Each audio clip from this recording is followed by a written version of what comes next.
नमस्कार दोस्तों, आप सभी का स्वागत है एक बार फिर से एमके की पाठशाला में।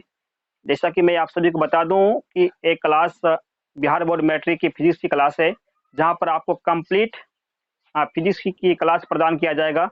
इसमें मैं आपको रोज़ सुबह के 11 बजे फिजिक्स का क्लास प्रदान कर रहा हूं, जहां से आप इस क्लास के साथ जुड़ करके हमारे साथ जुड़ करके अपना फिजिक्स की कंप्लीट कोर्स पूरा कर सकते हैं। इसके साथ ही आपको मैथमेटिक्स की क्लासेस हों या फिर बिहार बोर्ड से संबंधित अन्य सब्जेक्ट की क्लासेस हों, वो सारी क्लासेस आपको एमके पाठशाला चैनल के माध्यम से प्रदान किया जाएगा। तो आज मैं आप लोगों के बीच साइंस की क्लास पुनः लेकर आया हूं। तो चलिए आज स्टार्ट करते हैं आज इस क्लास को।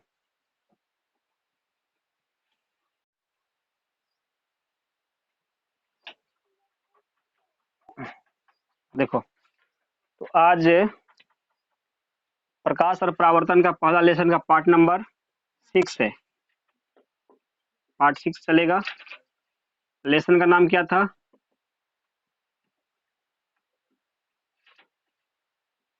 लेसन 1 चल रहा था, प्रकाश का परावर्तन। प्रकाश का परावर्तन।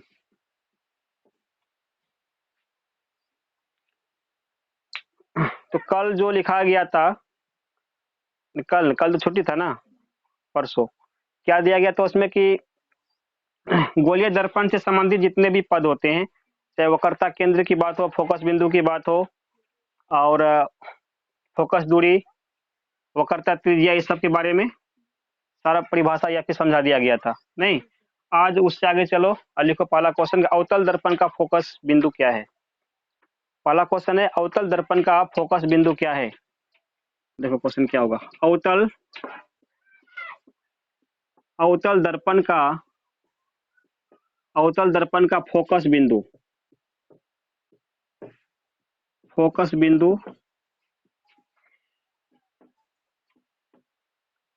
अवतल दर्पण का फोकस बिंदु क्या है?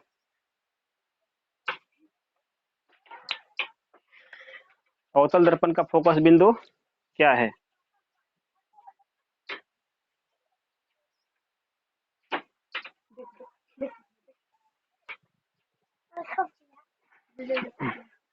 देखो, तो इसको लिखने से पहले समझो बाय पिक्चर कि पिक्चर में अवतल दर्पण का फोकस बिंदु किस जगह पर होता है। तो वहां से क्या होगा, इसको याद करने में काफी सुविधा हो जाएगा। ये क्या खींचिए हम, ये दर्पण कैसा है? अवतल दर्पण है। और ये रेखा क्या रेखा है? मुख्य अक्ष, इसको जो बोले थे हम। मुख्य अक्ष में एक बिंदु क्या होता है? सी का होता है, जिसको वक्रता केंद्र बोले थे। और इसके मिडिल में क्या होता है? फोकस बिंदु होता है, ये ना। तो ये फोकस बिंदु किसके लिए हुआ? अवतल दर्पण के लिए हुआ। तो अवतल दर्पण में देखो, एक सबसे पहले क्या बताए थे, फोकस बिंदु के बारे में बता दिए थे कि फोकस बिंदु क्या होता है। अब स्पेशली क्या पूछा गया, अवतल दर्पण का अलग से पूछा गया है, फिर हो सकता है उत्तल दर्पण की भी अलग से पूछे। ऐसा स्थिति में स्पेशल अवतल दर्पण के लिए क्या परिभाषा होगा? तो फोकस बिंदु का एक गुण क्या होता है कि इस अक्ष के समांतर, यानी कि मुख्य अक्ष के समांतर जितने भी प्रकाश की किरणें आएगी, दर्पण से टकराने के बाद कहां से होकर गुजरेगी?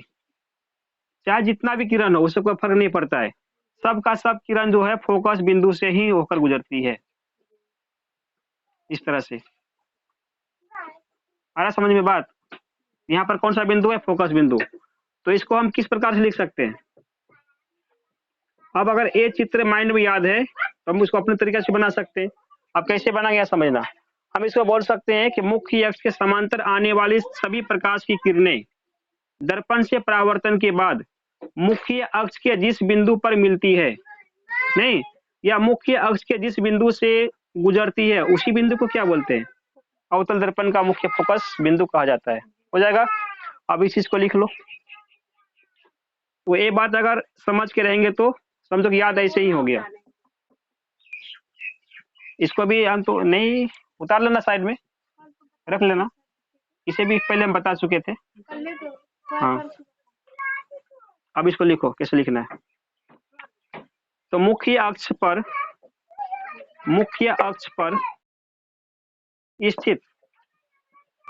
स्थित वह बिंदु, मुख्य अक्ष पर स्थित वह बिंदु मुख्य अक्ष पर स्थित वह बिंदु जिस पर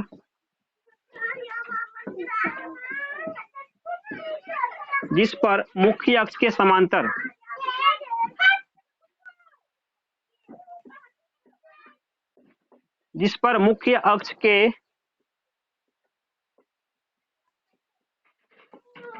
मुख्य अक्ष के समांतर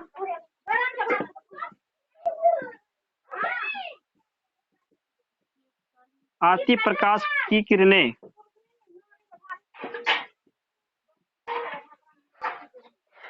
मुख्य अक्ष छूट गया नहीं, मुख्य अक्ष पर स्थित वह बिंदु, मुख्य अक्ष पर स्थित वह बिंदु जिस पर मुख्य अक्ष के समांतर आती प्रकाश की किरणें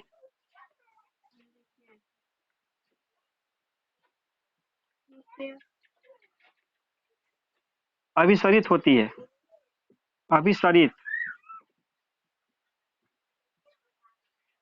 अभिसरित होती है।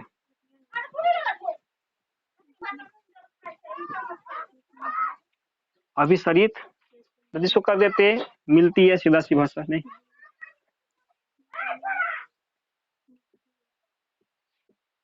मिलती है उसे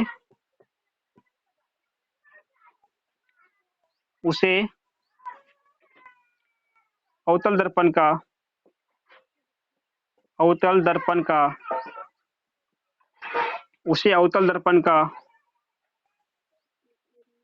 क्या लिखा है क्वेश्चन? फोकस बिंदु ना, अवतल दर्पण का फोकस बिंदु कहलाता है। उसी अवतल दर्पण का फोकस बिंदु कहा जाता है। उसी अवतल दर्पण का फोकस बिंदु कहा जाता है।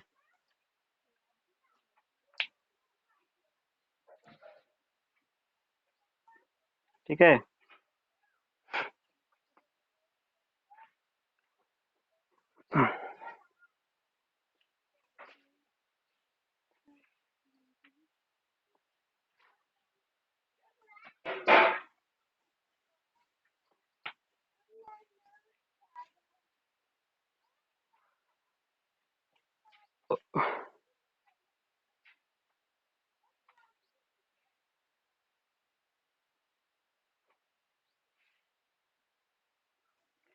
उसी अवतल दर्पण का फोकस बिंदु कहा जाता है।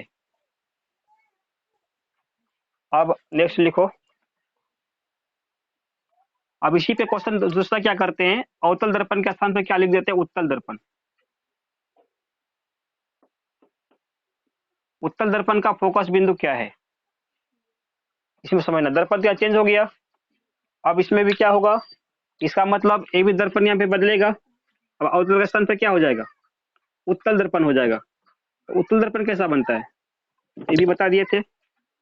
उत्तल दर्पण का जो आकृति होगा इस तरह का होता है, और उसका अंदर वाले हिस्सा में क्या किया जाता है? रजतित किया जाता है, यानी प्रकाश की किरण इसमें बाहर में टकराएगा इस तरह से ना। अब इसमें क्या होता है? मुख्य फोकस होता है ना, इसका जो आकृति इस तरह से गोल किए हैं, इसका मतलब वक्रता केंद्र से कहां पर होगा? राइट साइड में होगा। यहाँ पर वक्रता केंद्र सी हो गया, बीच में क्या होता है? एफ होगा। अब मान लो कि यहाँ तो रजतित न है, तो प्रकाश की किरण कहाँ पे आएगी? इधर से आएगा, इधर से आएगा?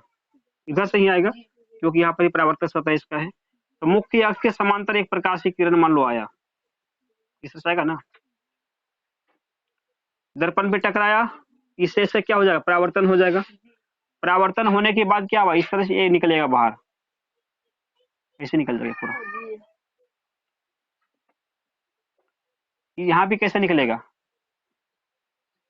ज्यादा तिरछा हो गया ना, इसका परावर्तन जो है इस तरह से हो गया, इसका परावर्तन भी क्या होगा? इस तरह से हो गया। अब जब कोई व्यक्ति यहाँ से खड़ा होकर उस प्रकाश की किरण को देख रहा है, तो वो तो इधर ही देखेगा ना, उसको क्या लगेगा? उसको लगेगा कि प्रकाश की किरण जो है यहाँ से क्या हो रहा है? इस स्थान से आ रही है।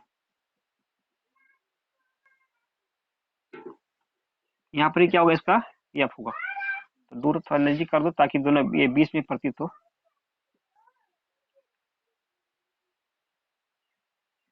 अरे समझ में बात।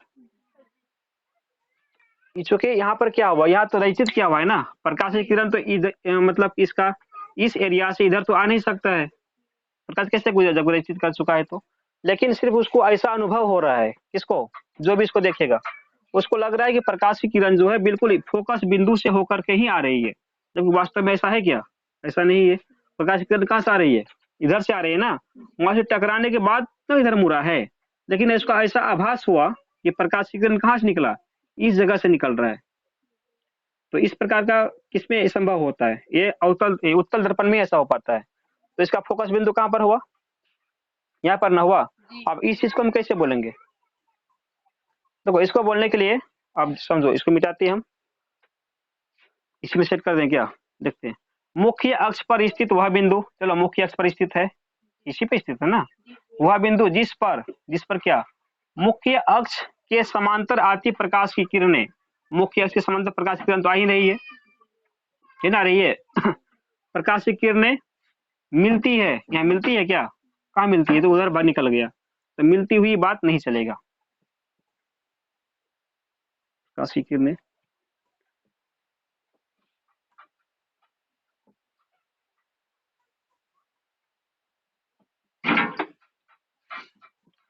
प्रकाश की किरणें दर्पण से परावर्तन के बाद, दर्पण दर्पण से परावर्तन के बाद कहां से, लग रहा है ना मुख्य फोकस नहीं आ रही है, क्या लिखे तो वह बिंदु समांतर प्रकाश की किरणें दर्पण से परावर्तन के बाद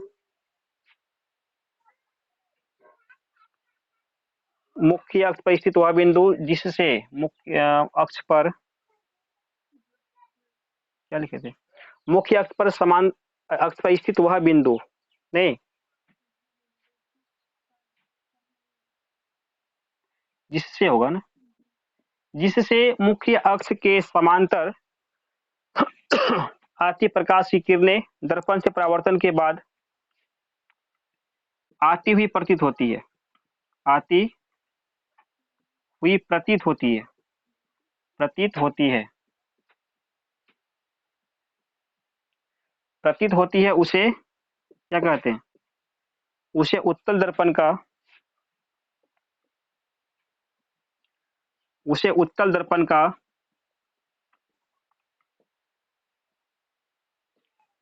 फोकस बिंदु कहा जाता है,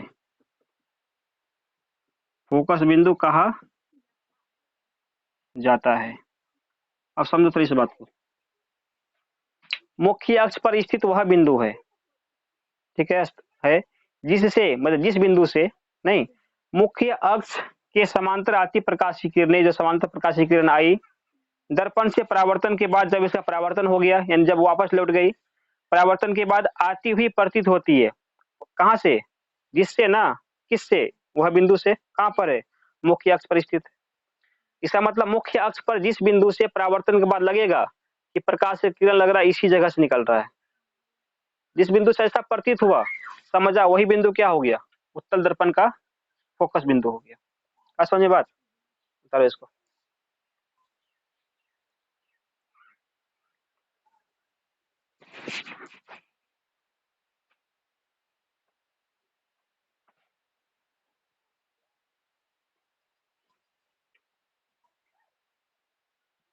मतलब अगला क्वेश्चन लिखो, ये बहुत इंपॉर्टेंट क्वेश्चन है, बहुत बार एग्जाम में आता है, क्या आता है, एक क्वेश्चन लिखा हुआ है, अवतल दर्पण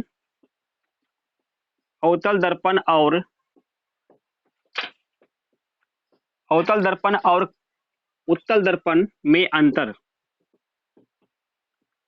उत्तल दर्पण में अंतर, अंतर लिखें,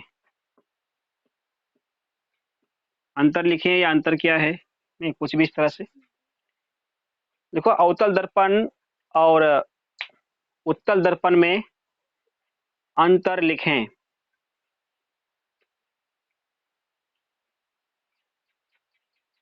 अवतल दर्पण और उत्तल दर्पण में अंतर लिखें।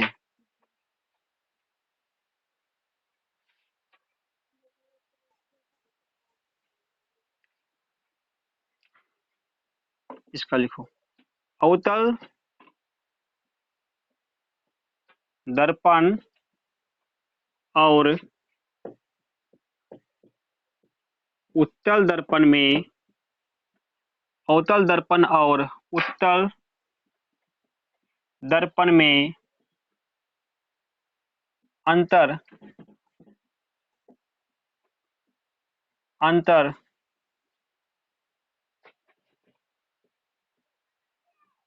निम्न है। निम्न है। इसमें क्या करना, एक साइड लिखो अवतल दर्पण और एक साइड लिखो उत्तल दर्पण। उत्तल दर्पण, अब बीच में एक विभाजक रेखा खींच दो जो दोनों को अलग अलग कर दे।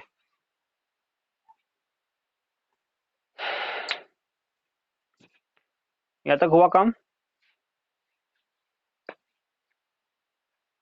अब उसके बाद अवतल दर्पण में पहला पॉइंट लिखो।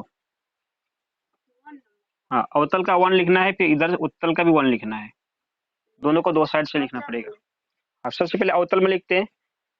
तो जो इसका परिभाषा हम पहले बताए थे अवतल दर्पण का और उत्तल दर्पण का, याद करो उसमें क्या दिए थे, दोनों का परिभाषा अलग अलग किए थे ना।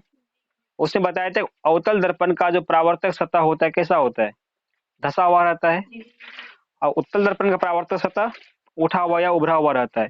तो पहला परिभाषा का पॉइंट वही मान लेते हैं कि अवतल दर्पण का, देखो अवतल दर्पण का, अवतल दर्पण का परावर्तक सतह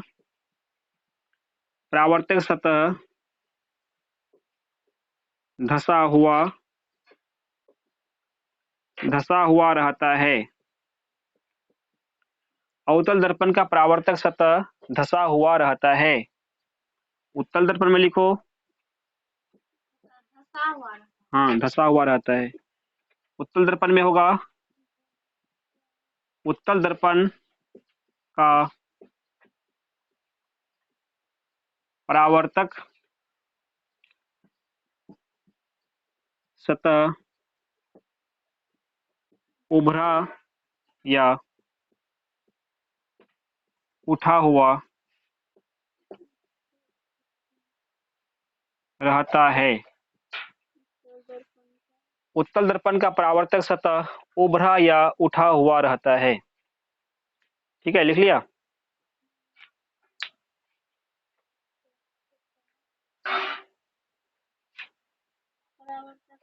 परावर्तक सतह किसका, उत्तल दर्पण का उभरा हुआ या उठा हुआ रहता है। अब इसका दूसरा पॉइंट के बारे में सोचो, दूसरा पॉइंट क्या हो सकता है। अवतल दर्पण में और उत्तल दर्पण में दूसरा पॉइंट क्या हो सकता है, इसका जो अंतर आएगा।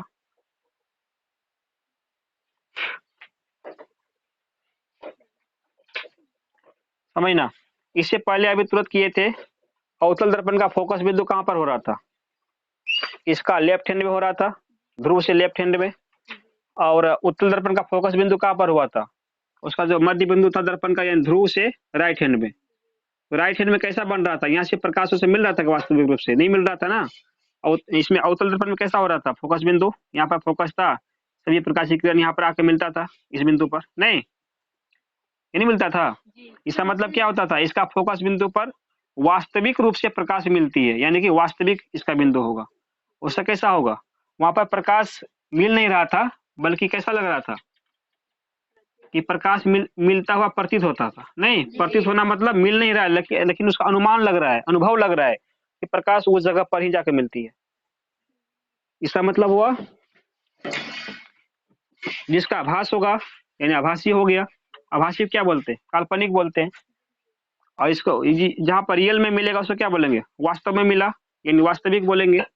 इसका मतलब हुआ अवतल दर्पण का, लिखो अवतल दर्पण का अवतल दर्पण का फोकस बिंदु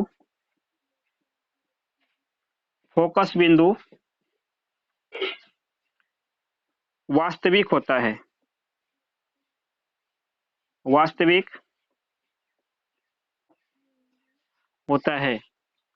अब उत्तर में चलेंगे तो लिखो उसका वास्तविक होता है। अवतल दर्पण का फोकस बिंदु वास्तविक होता है और उत्तल दर्पण का फोकस बिंदु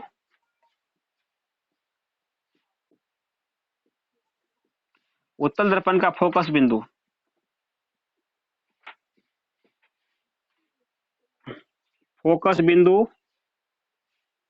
कैसा होगा इसका?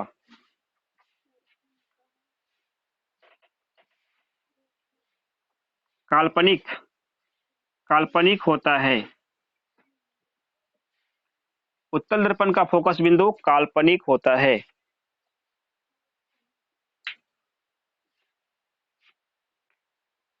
समझ में बात?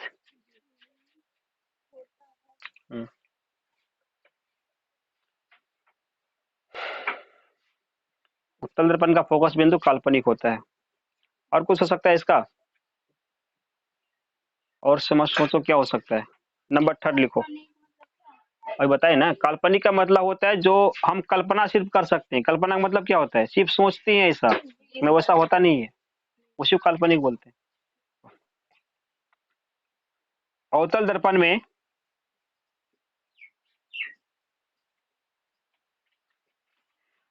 दर्पण में जो प्रतिबिंब बनेगा कैसा बनेगा? इसमें बड़ा भी बनेगा छोटा भी बनेगा, दोनों बन सकता है। अवतल दर्पण में प्रतिबिंब बड़ा या छोटा बनना। अवतल दर्पण में प्रतिबिंब बड़ा या छोटा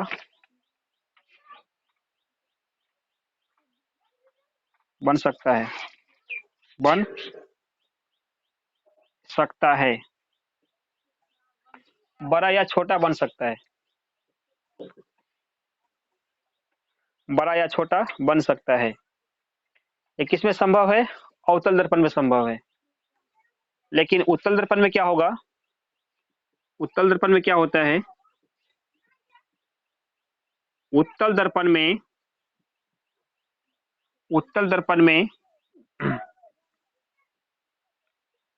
प्रतिबिंब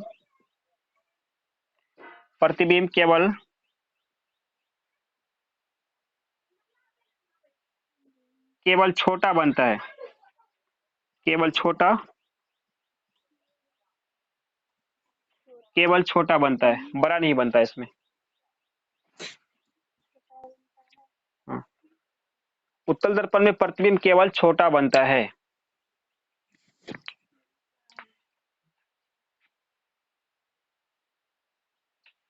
ठीक है। अब चलो नेक्स्ट क्वेश्चन क्या है।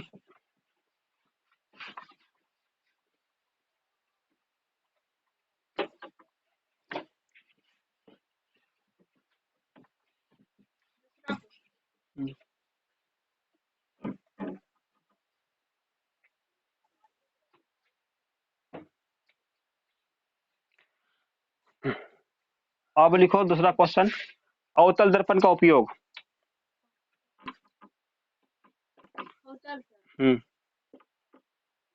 अवतल दर्पण का उपयोग लिख के डेस मारो। अवतल दर्पण का उपयोग कहाँ कहाँ पर किया जाता है? हाँ, अवतल दर्पण का उपयोग कहाँ कहाँ पर किया जाता है? लिखो।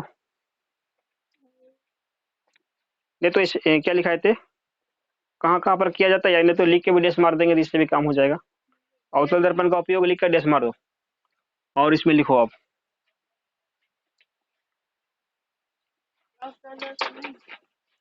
इसमें लिखो अवतल दर्पण का उपयोग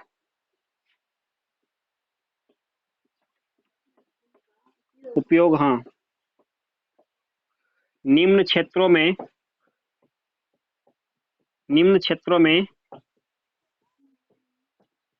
किया अवतल दर्पण का उपयोग निम्न क्षेत्रों में किया जाता है। निम्न क्षेत्रों में किया जाता है।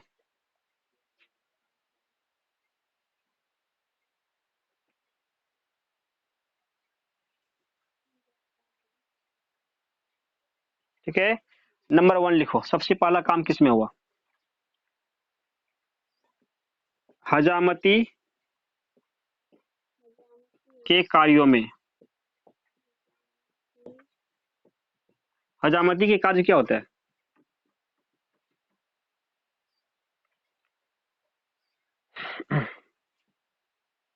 देखो, हो गया। हजामती मतलब समझना, जो बाल काटता है कहीं भी सैलून में, उसी काम को क्या बोलते हैं? हजामती करना। या फिर दाढ़ी उड़ी बनाना, शेविंग वगैरह करना, क्या बोलते हैं? हजामत के काज करना बोला जाता है ना? तो उसमें दर्पण कैसा रहेगा? वो लोग अवतल दर्पण रखता है। अवतल का मतलब हो गया कि अवतल में क्या बताए थे हम? वो किसी वस्तु का बड़ा प्रतिबिंब कर सकता है ना, बड़ा भी करता है, छोटा भी कर सकता है। मैक्सिमम वो प्रतिबिंब बड़ा ही करता है, ज्यादातर। जब बड़ा करेगा तो मान लो किसी का चेहरा इतना बड़ा है, उसने प्रतिबिंब बनाकर उस ऐनक में उसका चेहरा इतना बड़ा दिखा रहा है, तब अगर छोटा छोटा कोई भी कोई गलती हुआ होगा उससे, दर्पण में स्पष्ट नजर आएगा ना। मान लो छोटा सा हल्का सा यहाँ में कुछ छूट गया, छोटा दिखाई नहीं पड़ा, दर्पण में देखें क्या हुआ, यही प्रतिबिंब उसका बड़ा हो गया ना। तब कोई भी काम में अगर अधूरापन होगा उसका, तो यहाँ में पता चल जाएगा, बड़ा प्रतिबिंब बनेगा तो वो अपना काम फिर क्या करेगा? सुधार लेगा। इसलिए क्या करते हैं, हजामती के कार्य में अवतल दर्पण लगाते हैं, ताकि बड़ा प्रतिबिंब बनेगा तो अपना गलती ठीक कर लेगा। अरे बात समझ ना? तो सबसे पहला पॉइंट क्या हुआ? हजामती के कार्यों में जो है अवतल दर्पण का यूज होता है। सेकंड पॉइंट लिखो,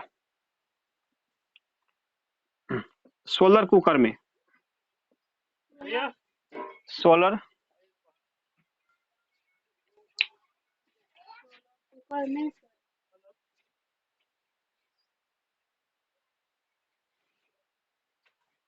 दूसरा पॉइंट क्या था? सोलर कुकर में लिखो। सोलर कुकर में। तीसरा पॉइंट लिख लो, सोलर कुकर होता क्या? एक कुकर होता है जो कि गैस में से चलता है, नहीं। एक कुकर होता है जो सोलर क्या था? एक कुकर होता है जो सोलर के माध्यम से चलेगा। सोलर का मतलब क्या हुआ? सूर्य के प्रकाश से उसमें खाना बनेगा, उसमें कोई जलावन या कोई गैस की जरूरत नहीं पड़ेगा। सिर्फ उसमें चावल और पानी दे दो, ऊपर कहीं पर भी धूप में रख दो, बस। हाँ, उसमें खाना बनकर तैयार हो जाएगा। हाँ, समझिए बात। उसमें क्या करता है, सोलर कुकर का मतलब होता है वो सिर्फ धूप के गर्मी से ही खाना पक जाएगा। इसमें थोड़ा दर्पण का भी मदद इसमें लगता है। दर्पण क्या करता है? मान लो ये अवतल दर्पण होगा, इतना बड़ा हुआ ना, ये दर्पण कैसा है? अवतल दर्पण हुआ। इस दर्पण में जितना भी प्रकाश जाएगा, चाहे कहीं से भी जाओ, ऊपर से जाए नीचे से जाए, बीच में तो एक मुख्य अक्ष होगा।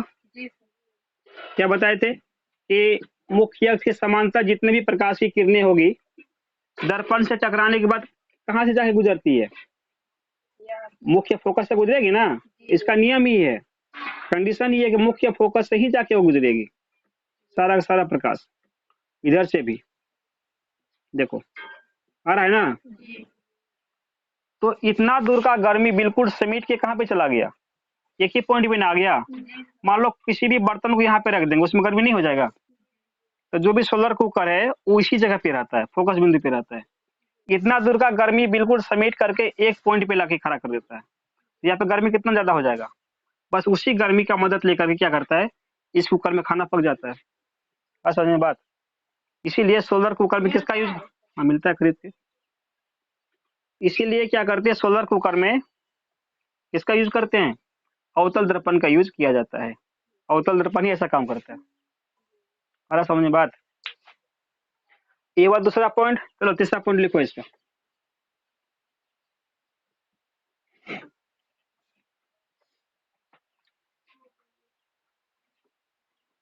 कान, नाक, कान नाक दांत,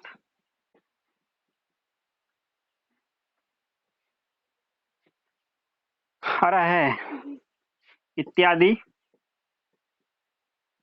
इत्यादि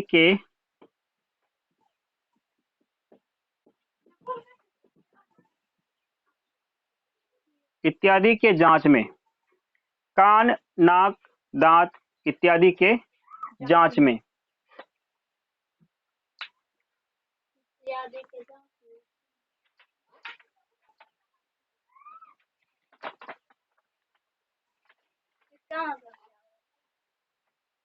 देखना डॉक्टर साहब जब भी मान लो किसी का कान देखेगा, कान में अंधेरा रहता है ना, जब चेक करेगा तो एक क्या करता है, वो दर्पण लोग यहाँ पे पहन लेता है अपने सर पे, है ना।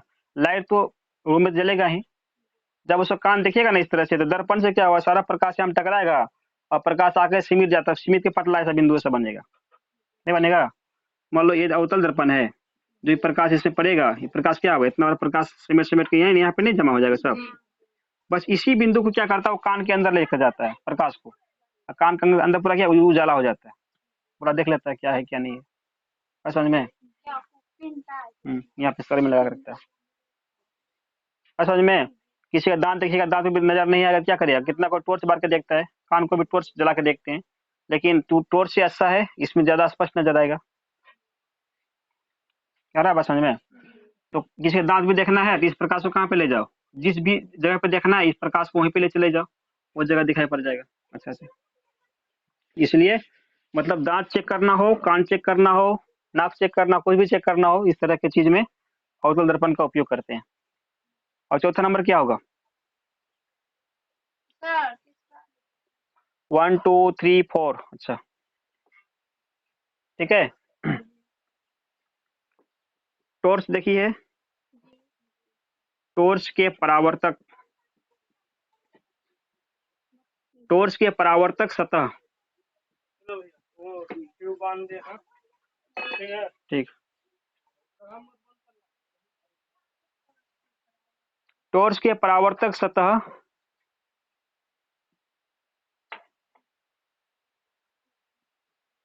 टॉर्च के परावर्तक सतह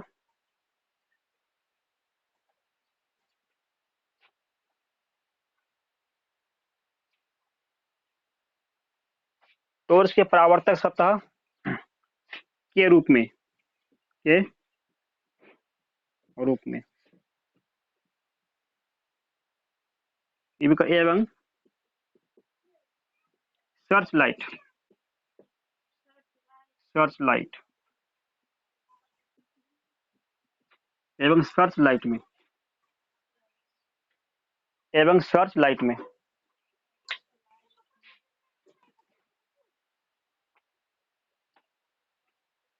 ठीक है।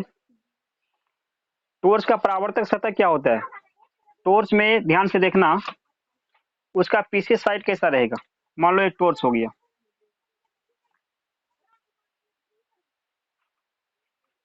हुआ ना,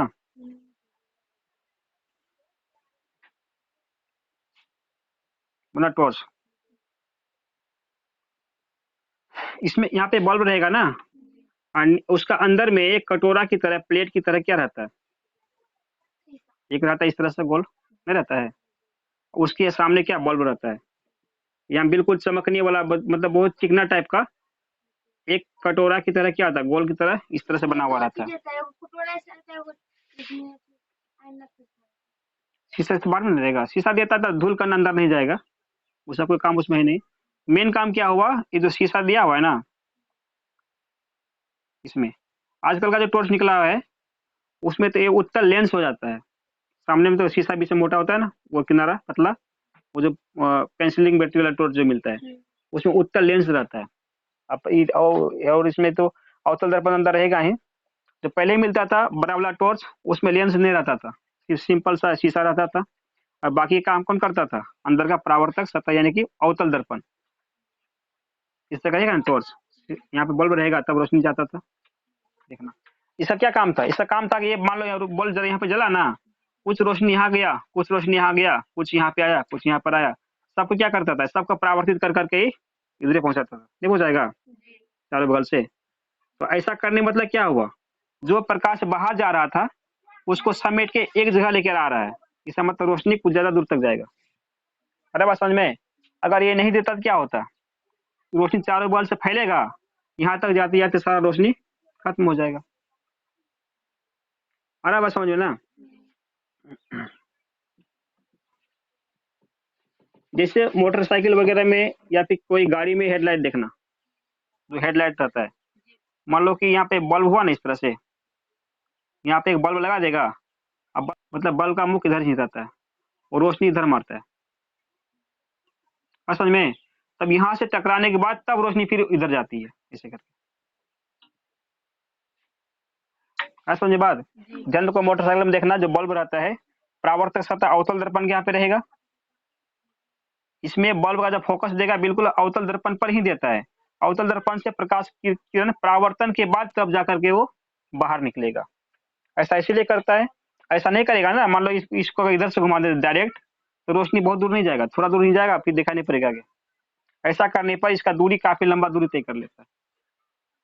ऐसा इसलिए क्योंकि यहाँ तक का प्रकाश समेट के क्या कर रहा है, एक जगह पिला रहा है, तो दूर तो जाएगा ही ना, इस वजह से। तो इसका यूज कहाँ पर हो गया, परावर्तक सतह के रूप में हो गया। और सर्च लाइट, सर्च लाइट क्या होता है, सर्च का मतलब होता है, क्या होता है सर्च का मतलब खोजना। अगर हमको कुछ खोजना है, कहाँ पर है, कहाँ पर क्या है क्या नहीं है, तो दूर से ही ना खोजेंगे। तो दूर से तभी दूर से खोजने के लिए क्या करना पड़ेगा, रोशनी को भी हमको काफी दूर तक पहुंचाना पड़ेगा। रोशनी दूर तक कब पहुंचेगा, जब प्रकाश की किरण समेट के एक जगह पे आएगा, तब तो लंबा दूरी तय करेगा रोशनी ना। तो प्रकाश को एक जगह लेकर आने के लिए कौन सा दर्पण चाहिए, अवतल दर्पण ही चाहिए। उसी का गुण है कि सारा प्रकाश को समेट करके एक जगह कर देना। तो ये कितना पॉइंट हो गया, 4 पॉइंट हो गया ना। हाँ, 4 पॉइंट में क्या कर रहे हैं, अवतल दर्पण का यूज कर रहे हैं। और एक लिख लो 5वां नंबर में, परावर्तक दूरबीन में, इसमें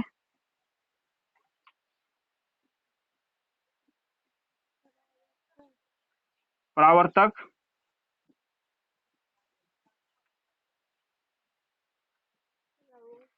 परावर्तक दूरबीन में,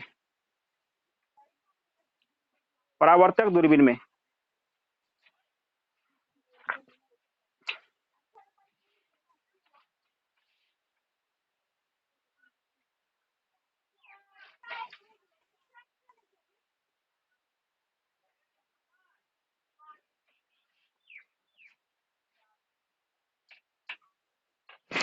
सारा समझ बात, इसे मिटाते हैं।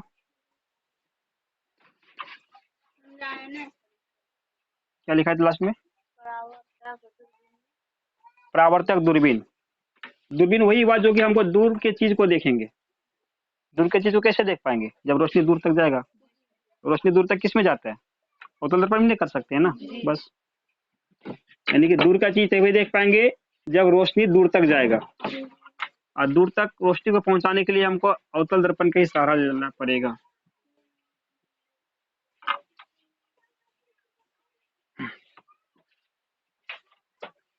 अब दूसरा लिखो, उत्तल दर्पण का प्रयोग। उत्तल दर्पण का उपयोग, उत्तल दर्पण का उपयोग लिखे डेस मारो।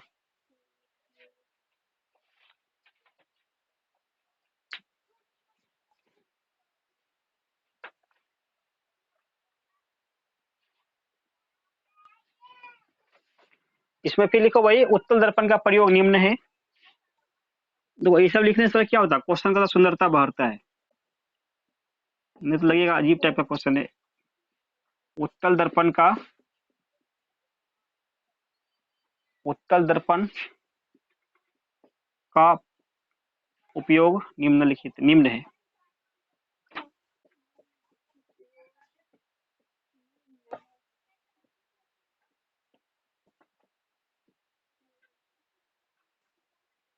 उत्तल दर्पण का उपयोग निम्न है। नंबर 1, सड़क या गलियों, हाँ, सड़क या गलियों के स्ट्रीट लाइट में, सड़क या गलियों के स्ट्रीट लाइट में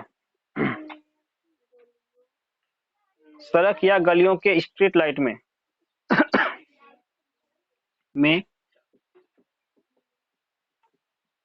परावर्तक,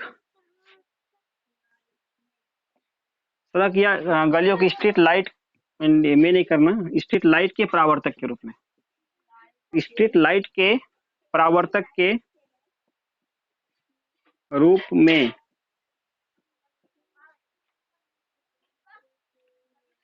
नंबर 2, हाँ, सड़क या गलियों के स्ट्रीट लाइट के परावर्तक के रूप में।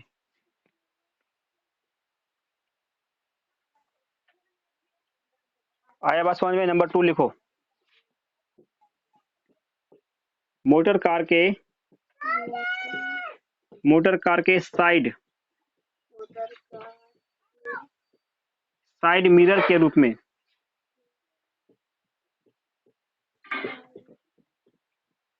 मोटर कार के साइड मिरर के रूप में। साइड मिरर, मोटर कार के साइड मिरर के रूप में।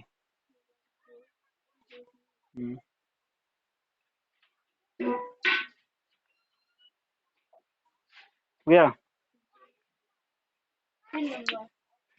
नहीं हो गया।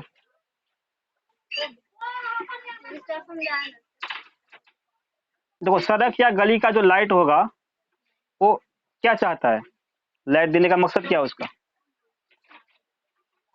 वो लाइट तो इसलिए देता है ताकि अधिकांश क्षेत्र क्या हो जाए, अधिकांश क्षेत्र में रोशनी चला जाए, अधिकांश जगह दिखाई पड़े। तो अधिकांश जगह दिखाई पड़ने के लिए क्या चाहिए उसको? मान लो इस तरह दर्पण लगाती हैं, अगर उत्तल दर्पण ना होगा तो यहाँ पे अगर कोई टॉर्च लगा दिए तो इसका रोशनी तो इधर जाएगा ही ना, टॉर्च बोलते हैं। यहाँ पर कोई बल्ब अगर दे दिए हम तो रोशनी तो फैलेगा ही, प्लस पॉइंट जो रोशनी इधर जाने वाला है वहां से टकरा के भी इधर निकल गया, नहीं ये टकरा के इधर निकल गया, जो इधर सीधे निकल गया, इधर सीधे निकल गया, तो कितना रोशनी फैल रहा है। यहाँ वाला भी रोशनी यहाँ पे लग गया, इधर भी निकल गया, यहाँ गया वो भी निकल गया, उधर इधर गया इधर भी निकल गया। तो एक ही बल्ब जो है तो कितना रोशनी दे दिया, दिया ना। ये कैसे संभव है? उत्तल दर्पण है तभी तो ऐसा हुआ। और अवतल दर्पण क्या करता है? सबको समेट के एक जगह पे ला देता है, बगल बगल अंधेरा रहता है, एक ही जगह रोशनी रहता है। ऐसा लाइट शोभा देगा गाँव घर में या सड़क के किनारे में? नहीं देगा ना। लाइट ऐसा ही देगा जिससे पूरा सड़क क्या रोशनी हो जाए। इसलिए जो स्ट्रीट लाइट मतलब सड़क में हो गया, गली उली में जो लाइट उट लगा रहा है सबका सब में कैसे यूज करेंगे? अवतल दर्पण का यूज करेंगे, सॉरी उत्तल दर्पण का यूज करेंगे। और सेकंड क्या था? मोटर कार के साइड मिरर के रूप में। और साइड मिरर क्या होता है समझना, जैसे कोई कार वगैरह में बैठेंगे या मोटरसाइकिल में तो भी रहता है, देखना जहाँ ड्राइवर रहता है चलाने वाला उससे बगल में एक ऐनक की तरह रहता है, ऐसे ट्रक वगैरह में देखना रहता है ना। वो क्या करता है? वो ऐनक किस लिए देता है? कि अपना मुख देखने के लिए? नहीं, उसका काम क्या है? उसका काम है कि पीछे में जो भी चीज है, आने वाले गाड़ी जाने वाले गाड़ी, मतलब पीछे का जो भी चीज है देखने के लिए ये उत्तल इसका यहाँ पे लगाते हैं ड्राइवर के बिल्कुल बगल में, ताकि पीछे का सारा चीज वो क्या कर सके, देख सके। मान लो कोई हॉर्न दे रहा है पासिंग लेने के लिए, कौन सा गाड़ी है उसको नहीं पता चल रहा है तो ना गाड़ी रोक के पीछे मुड़ के देखेगा, ऐसे गाड़ी एक्सीडेंट हो सकती है। तो क्या करेगा? उस ऐनक में ही देखेगा कि पीछे क्या चीज है। जैसे आपको थोड़ा पीछे जाना है तो कहाँ देखेंगे? ऐनक ऐनक देखेंगे। हाँ, ट्रक हुआ कुछ भी है, थोड़ा पीछे एक हाथ ले जाना है तो पीछे देख के ना काम करेंगे, तो इसको देखेगा वो, इसी से पीछे का सारा चीज नजर आएगा। तो इसमें स्पेशली रूप से उत्तल दर्पण का ही क्यों प्रयोग करते हैं, अवतल क्यों नहीं करते हैं? ये भी नहीं कारण है। तो उत्तल क्या करता है? उत्तल में क्या बताए थे? उत्तल हमेशा किसी भी वस्तु का सिर्फ छोटा प्रतिबिंब बनाएगा। कैसा बनाता है? छोटा बनाता है।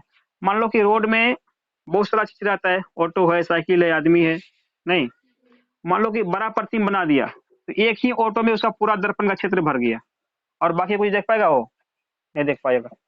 इसीलिए वो ऐसा दर्पण लगाता है जिससे क्या हो, हर चीज का छोटा छोटा प्रतिबिंब बने, ताकि काम जगह में अधिक से अधिक चीज वो देख सके। अरे बात समझ में? काम जगह में अधिक से अधिक चीज देखने के लिए क्या लगाते हैं? वो छोटा ऐसा प्रतिबिंब लगाता है कि पूरा का पूरा रोड वो देख सकता है एक एक नजर में।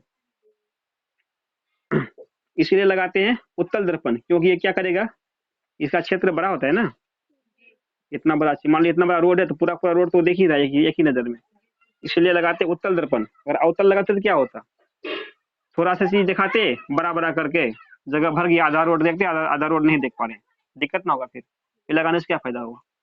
इसीलिए पूरा रोड एक साथ देखने के लिए हम किसका यूज करते हैं, उत्तल दर्पण का यूज करते हैं, क्योंकि यह छोटा छोटा प्रतिबिंब बना करके संपूर्ण रोड को एक साथ दिखा देता है। ये था उत्तल दर्पण का उपयोग। और चले कि यहीं पे रुकना पड़ेगा, चलो ठीक है, तब यहीं तक रोकते हैं आज, ज्यादा टाइम हो रहा है, इस आगे कल चलाते हैं।